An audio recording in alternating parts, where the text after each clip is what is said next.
Some on the left celebrating the possibility that Michael Flynn may flip and turn on the president. Michael Flynn's lawyers cut ties with President Trump's legal team. This is big news, folks. When I talk to a lot of Democratic voters, there's this hope and desire that this is going to go into the Oval Office, that this can be traced back to the president. I think that Mueller is going to want something from Flynn on Kushner, Don Jr., or Trump himself. Wow. But is this just more of the left's wishful thinking of Trump-Russia collusion? Here with us with legal insight is Harvard professor emeritus, lifelong Democrat, and the author of Trumped Up, Alan Dershowitz. Professor, thanks for being here. Thank you. Now, let's cut to the chase. You say Mike Flynn was up for sale. Explain. Yeah, well, several months ago, and in my book, Trumped Up, I predicted his lawyer went out there and said, look, my client Flynn, he's not going to jail. I'll accept offers from either side. If the president doesn't want him to testify, he should pardon him. If the president doesn't pardon him, I'm making a deal with Mueller. He's up for sale, highest bidder. The problem is you can't buy a witness. You can only rent them because they change their minds. They're not credible. The only thing that President Trump has to fear is if Flynn has self-proving documents. His testimony has been shredded. Which would show what? Who knows? I don't think there is anything. Because the article in the New York Times today suggests that Flynn, perhaps in an effort to save his son facing scrutiny as well, that Flynn would talk about the president having a conversation with former FBI Director James Comey and would spill the beans on the president telling the FBI Director Comey that you need to drop the Flynn stuff. Number one, that's not a crime. President has the complete authority to say to the director of the FBI, do not investigate A, B, C, D. He could also have pardoned them all, the way President Bush #1 pardoned Caspar Weinberger on the eve of his going to trial. That is not a crime. It cannot be a crime to simply exercise your constitutional power. If a president takes a bribe, of course it's a crime. It's taking the bribe that's a crime. But the exercise of the constitutional power in and of itself cannot be a crime. So it's not clear to me that Flynn has anything to offer. But the point I want to emphasize, Flynn's testimony has been, his credibility has been shattered. He's made a deal. Any defense lawyer, ladies and gentlemen of the jury, he's trying to save his son. This man would sell you his grandmother to do that. What then is the likelihood of the leap that the New York Times is making that this must mean he's turned on the president? You're saying it could be anything he needs to save himself. That's right. But likely it means that his lawyer is sending a powerful message to the president. This man is either your friend or your enemy. If you want him to be your friend, pardon him. If you don't pardon him, he's your enemy. Could be a bluff. It could be Flynn doesn't have very much. But that's the way his lawyer is playing. And how do I know this? Because lawyers play that game all the time. Prosecutors play that game all the time. Well, and Professor, you've been against the special counsel investigation and are against one for Hillary Clinton as well. Are you worried about the precedent that this is setting? Absolutely. If you appoint a special counsel and just say, get him or get her, they use every tactic available. This is the domino tactic. You go for the low-hanging fruit. You indict them on something. It could be jaywalking. And you say, unless you testify against Mr. Big, unless you testify higher up, we're going to squeeze you. You better sing. And if you can't sing, maybe you ought to compose. Now, I don't think Mueller wants him to make up any stories, but people like this do compose. They try to make their evidence even better because they know the better the evidence, the sweeter the deal. Professor Dershowitz, thank you. You always get it so we can figure it out in his book, as he pointed. Trumped Up. Thank you, sir. Thanks for being here. Fox News has confirmed that Robert Kellner, the lawyer for former White House National Security Advisor Michael Flynn, has contacted several attorneys engaged with the special counsel, including those representing President Trump, to tell them, as was first reported in the New York Times, that Flynn's legal team can no longer share information with those counsel, a step widely interpreted to mean that Flynn, while not yet facing any formal accusation of wrongdoing, is ready to cooperate with prosecutors. He also has his son being investigated. And, this may be one of the situations where a father will want to save his son. I mean, when you look at Flynn's potential charges, that he failed to register as a foreign agent, that he didn't claim money that he received from Russian entities, I mean, he certainly has some issues. Jay Sekulow, a member of the Trump legal team, said the prospect of Flynn entering a plea is not unexpected and added no one should draw the conclusion that this means anything about General Flynn cooperating against the president. Mike Flynn is a fine person. Indeed, the Trump team believes any charges against Flynn will likely derive from his lobbying on behalf of Turkey, not from anything relating to Russia. A former prosecutor predicted defense counsel would try to impeach Flynn's credibility as a witness by showing he allegedly lied on federal forms and elsewhere. To put him on the witness stand against those charges, they're going to need some real corroborating evidence to support his testimony going forward if he agrees to cooperate. And the president's lawyers say confidently that the electronic evidentiary record, now in the hands of special counsel Mueller, would provide no support for any allegations Flynn might make against the president relating to Russia. But the Mueller team could not have overlooked the Yahoo News report that quoted Flynn telling supporters in May that President Trump had called him on April 25 and urged him to, quote, stay strong. We have former federal prosecutor John Lauro here on the news deck. Good to see you, John. Hello. What is your sense? You've been saying privately that you think this is the most significant development in this investigation so far. Why? It is, because it's obvious that he's facing some very serious charges, possibly dealing with his relationships with Turkey. There have been other speculations that he may have been involved in a kidnapping plot. We just don't know. But he's made a decision with his counsel to have some communication with the prosecutor about doing a deal and cooperating.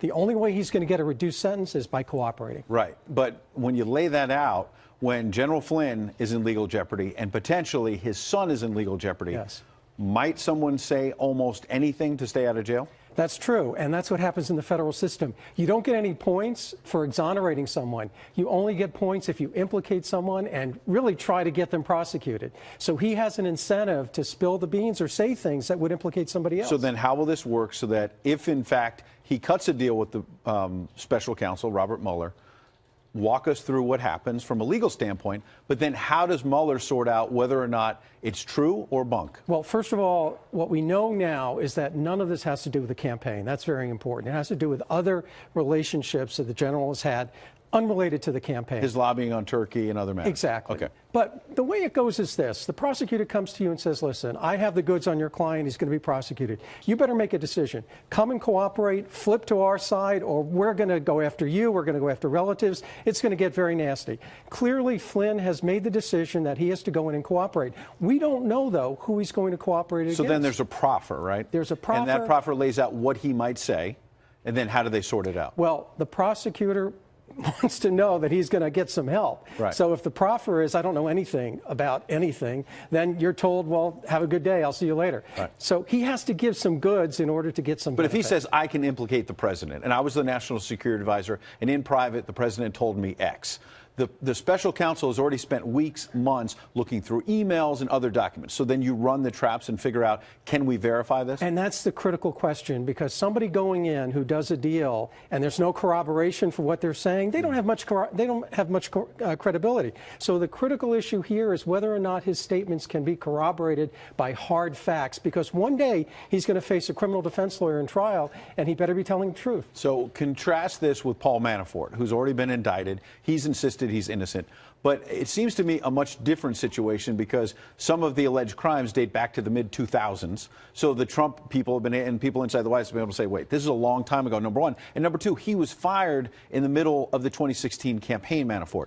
In contrast, General Flynn was not just involved in the campaign. He got hired, quickly fired, but he was inside that White House in the early days. Well, not only that, but he was there during the transition. Right. And it looks like Mueller is looking at facts relating to that transition period. So clearly Mueller has determined that he's an important figure. That's why it's significant that he's doing a deal. But now let's go back to what one of your first points, which is that this is about General Flynn maybe not federally disclosing that he was lobbying on behalf of the government of Turkey, for example.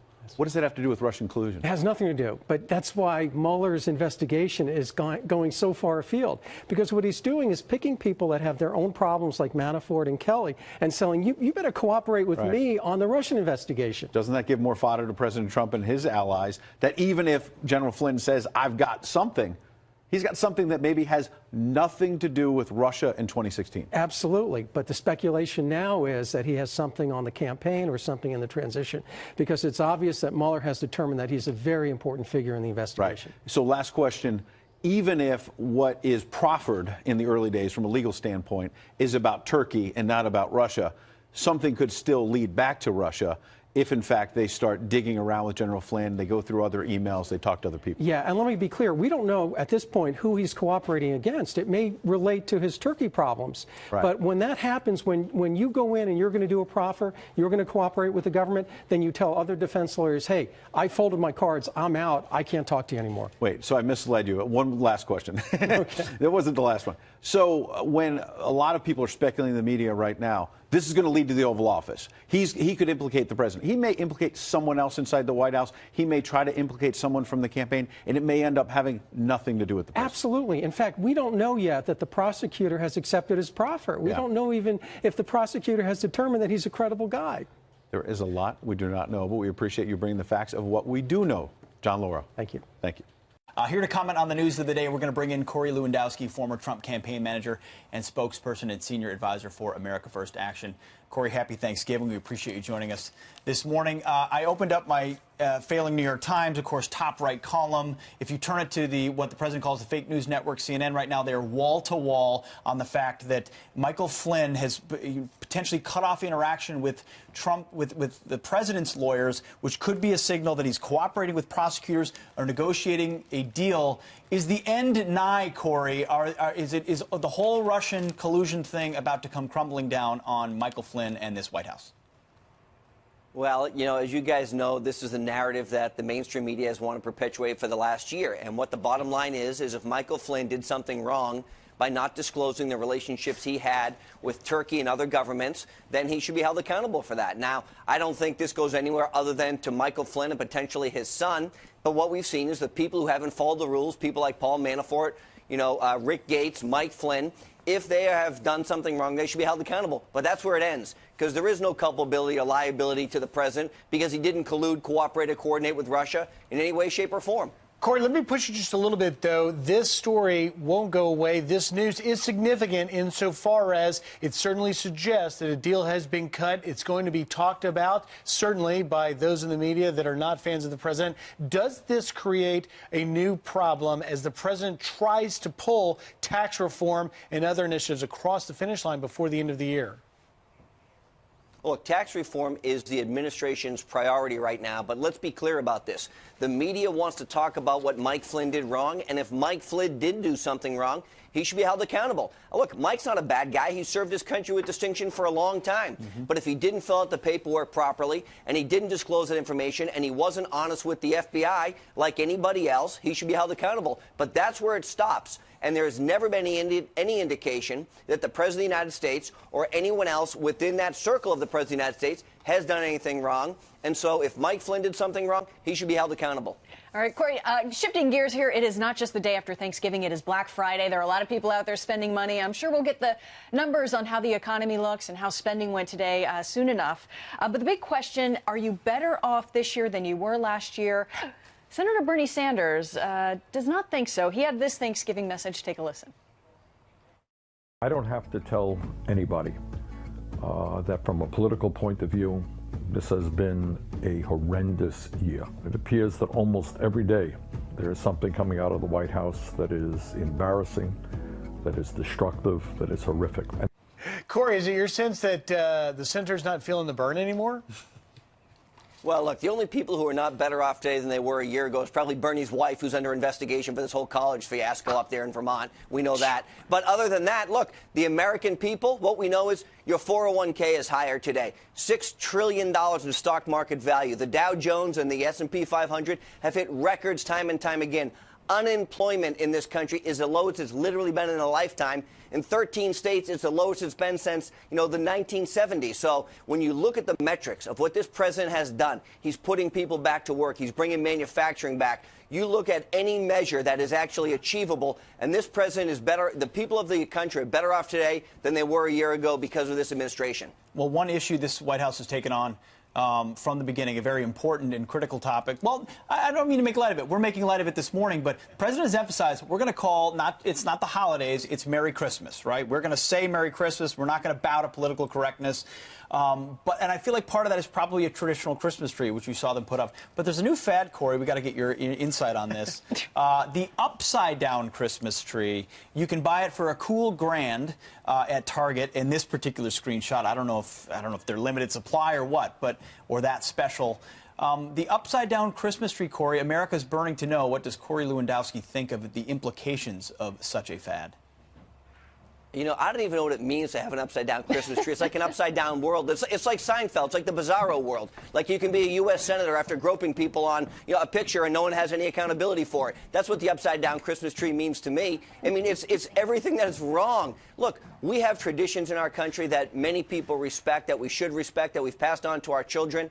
Look, a Christmas tree is one of those traditions. And if you don't want to participate in Christmas or Hanukkah, or whatever your holiday is, you don't have to. But I don't even know what an upside-down Christmas tree means. That is a hardline stance, I think. Very strong. That is true. Corey, can we put you on record that you will inform us immediately if you learn that the first family is turning their Christmas tree upside down?